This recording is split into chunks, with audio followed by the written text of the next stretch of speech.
Hello and thank you for watching my video. This is a guide to those of you wanting to level up or that's just getting into Guild Wars 2 and are wondering how you want to get to the top end as quickly as possible.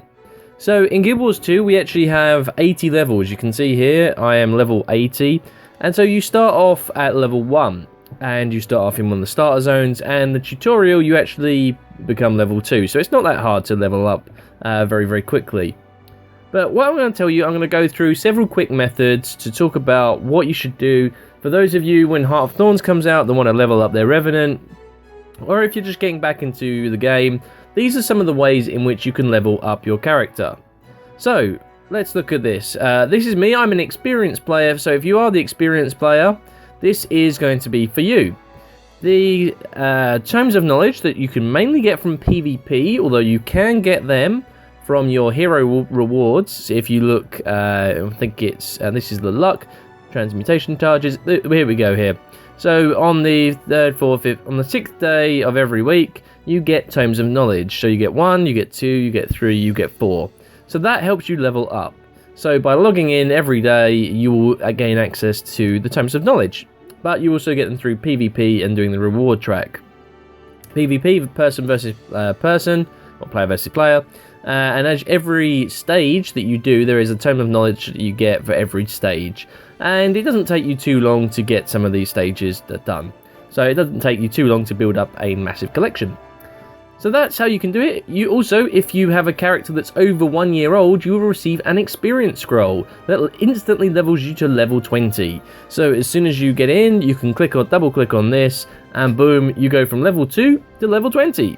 Or level 1 if you have a personal golem banker, but the majority of people don't. So you are a new person to the game, you don't have this, okay, you don't have the experience scrolls, you don't have the Tomes of Knowledge. Well, what about you? What can you do? Well, I'm going to go on to crafting, but one other thing, for those of you who are new to the game, you might be familiar with in the top right corner there'll be a dailies. These are daily goals that you can do to actually get different rewards. And for some of them, you actually get writs of experience. So if we look, generally it's for completing a vista, or something that's not too hard to do, and you'll get this writ of experience, and you can change, as you can see here, you can trade 20 writs for a Tome of Knowledge, or you can double click to actually use them yourself and you gain a small amount of experience. But obviously I think it is recommended, you can only use this under level 80, it is recommended to trade them in for a Tome of Knowledge because it will instantly level you up. So that's for you. If you do get these, it's advisable to save them up, and then you can, if you're really desperate, you finally get to like a level 79, and then you want to get to level 80, you just go boom, double click, there you are, you're level 80. So you're new to the game. Okay, so how do I level up? Well, if you go out and you do map exploration, that's one way. And if you watch my leveling series, you will have actually seen me go around the world and only using events and map completions, that's doing things around the world, that is me leveling up. I'm not using crafting, I'm not using bonuses, I'm not using consumables, anything like that. So the only way I am leveling up in my leveling series is through the world and doing map completion. So if you're looking for a guide on that, I suggest you check out that series. However, one of the main ways to level up is through crafting. That is where we get here. You get the choice of 2 default different crafting disciplines. You can have more if you buy certain items from the gem store, but that's really not really necessary. But let's look at this. This is me. I'm a weapon master. You can go, there are many different levels, and so you start off when you're a weapons master at level 0. And you're a novice, and you craft a load of bronze, and you get these through bronze ingots that you can go around and get copper and tin. Tin you actually buy from the merchant, who's your weaponsmith or whatever profession or discipline you are, and you get some of the other materials you can buy from the trading post if you want, or you can go out into the world and harvest these materials. But when you're crafting, for those of you who are a little bit more experienced, you have the crafting booster that gives you more experience by 50%. the chance to gain bonus experience, it means you level up faster. So that's one thing, again, you want to do. You can level up. You can only go so far with some of this crafting, and it is rather expensive at the higher end, higher side. The best 2 crafting disciplines to go for are, as we can see here on my character's chef, it does tend to be the cheapest and the easiest way to level up. And the other one, there is some debate, it sort of varies depending on pricing. Dual crafting is a very, very good one because you can salvage a lot of the items to get materials back. The worst one will probably be Tailor. You do not want to be Tailor if you're just trying to level up. Artisan is not a good one to be either. But dueling, or even I would say probably either leatherworker, maybe a leatherworker or huntsman are also ones that are advisable as well. So these are different crafting that you can do to level up. But what else can we do? You know, crafting can get us to a certain point. Is there anything else? Well, yes, you've got, again, this experience booster. This will be more useful if you're going out doing events around the world, doing world bosses, because you get a lot of XP doing world bosses. But then we have world versus world. Now, world versus world, you have the 3 borderlands. You have the Eternal Battlegrounds, which again is a pretty hotly contested map. And then we've got Edge of the Mists. Edge of the Mists tends to be a map where you'll get a large zerg of people that will go around going from point to point, but you're leveled up. So you go from level 2, you can go straight into the Edge of the Mists, and you'll be leveled up to level 80. So your general stats will be level 80.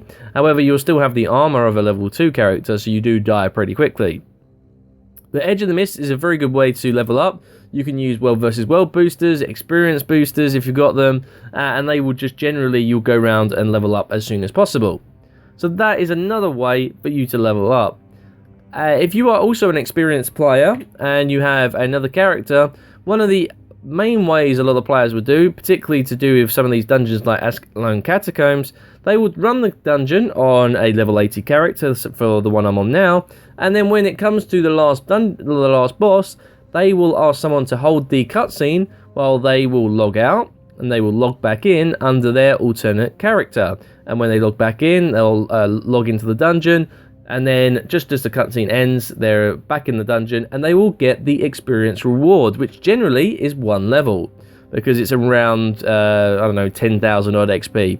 So that is another way that you can level up.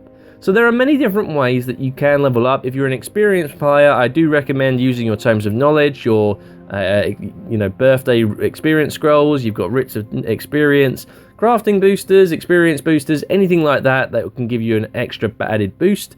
You've got obviously foods as well. Every time you should always have food on. It gives you 10% experience from kills. So it's very, very important that you keep going because you're going to get a much quicker, even if it's like cheap food, level 20 food, it still gives you 10% experience from kills. It's definitely worthwhile doing. So that is my little guide for you guys on leveling up here. When Revenant comes out, a lot of people are going to want to get the Revenant up to as soon as possible, because if you think about it, the Revenant is going to start off, if you're a human Revenant, you're going to be in Divinity's Reach. If you're a Azura Revenant, you're going to be in Ratasum. If you are a Silvara, you're going to be in the Grove. You are going to have to do the personal story. You're going to go through and have to do the personal story, because then, only when you've done the personal story and killed Zaitin, that's when you're going to be ready to do the Heart of Thorns.